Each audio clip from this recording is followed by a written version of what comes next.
Well, this is the brand new Ioniq 9, the brand new 3-row SUV from Hyundai. We'll do a first look on the outside as well as on the inside. I'll tell you about the pricing, but I won't tell you about how it drives until next week in the full review. So first of all, Ioniq 9, like the Ioniq 5 and 6, you got pixels. You got pixels everywhere. Look at that. They're all throughout the headlight, the daytime running light, and on the side here. And if you unlock the car or lock it, you can see that lights up.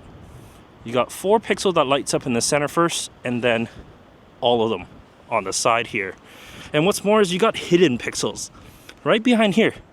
Hidden pixels. You got, of course, your adaptive cruise control, like the sensor and radars and all that good stuff. All that's hidden underneath. 21-inch wheels on the side. This is a unique one. This A pillar, check this out.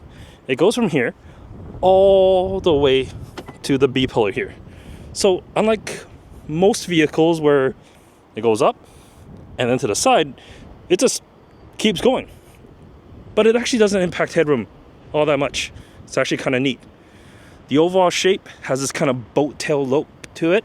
So the rear is definitely a lot more slim than the front. And you can see that with the haunches here on the rear. Also, a lot of pixels in the back. You're not going to get away from pixels here on the Ioniq 9. With this kind of boat tail shape, there is one disadvantage. Is if I open up the trunk here, we just don't have that much space on the inside. Well, actually, that's not true. We do have a lot of space on the inside. It's just the opening is actually a little bit smaller than some others. You're still able to fold down the third row and second row with the buttons here on the side. You got your 125 volt outlet, 15 amps here on this side. You can press that to close the hatch if you're inside. So if you're using it for camping or whatever, you can do so. Let's close that up here. This being the utmost trim, there's a few things that's unique about it. First, of course, 21-inch wheels.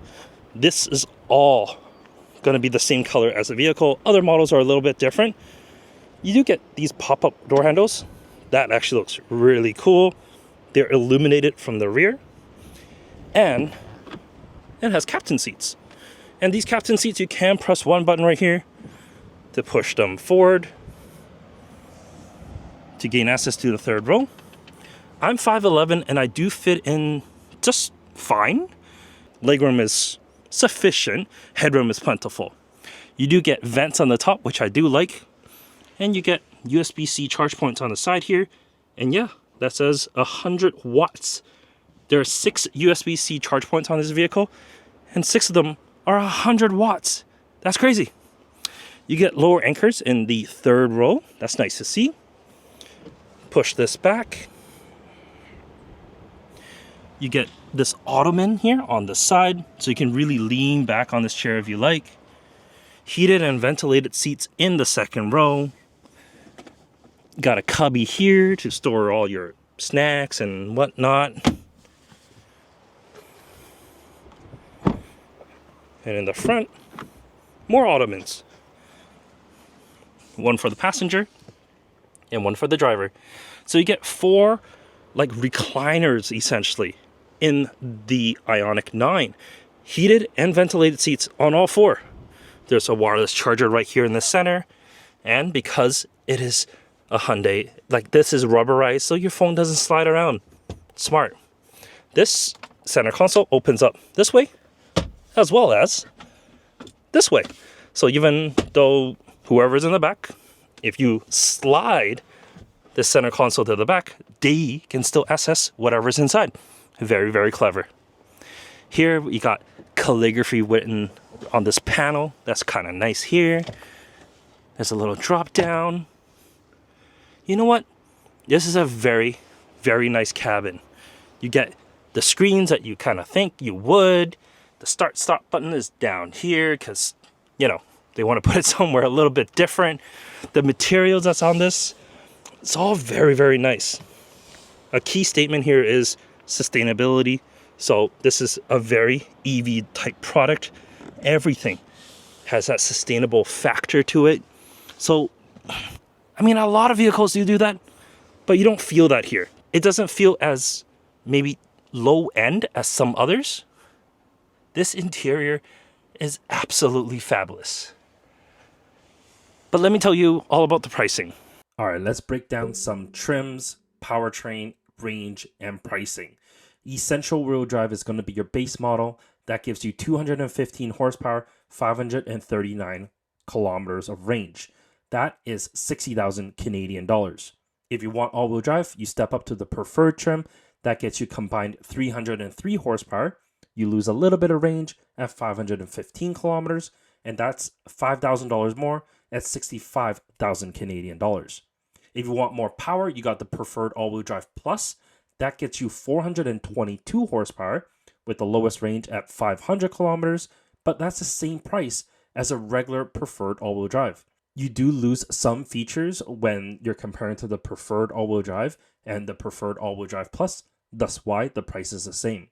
If you want the luxury package, you can tack that on to the regular all-wheel drive, not the all-wheel drive plus. So that gives you 303 horsepower, just like the regular one, and 515 kilometers of range. And that pushes the price to 76,500 Canadian dollars. If you want what you see here, which is the preferred all-wheel drive plus with the ultimate calligraphy package, well, that is the 422 horsepower, 500 kilometer range at 81,500 Canadian dollars. All prices does not include the delivery and destination. That is 2,050 Canadian dollars.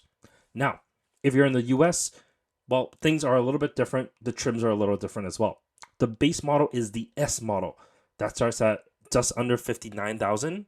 If you want to step up with a little bit more features and you want to get all-wheel drive, that's the SE. That's 62,765. And then there's the SEL limited calligraphy, and then the top trim, the calligraphy design, which is going to be similar to what we see here. That is 76,490 US dollars. And that's a high level breakdown. If you have any questions, do let me know in the comment section down below, but do stay subscribed as I have the full review and driving video coming up next week.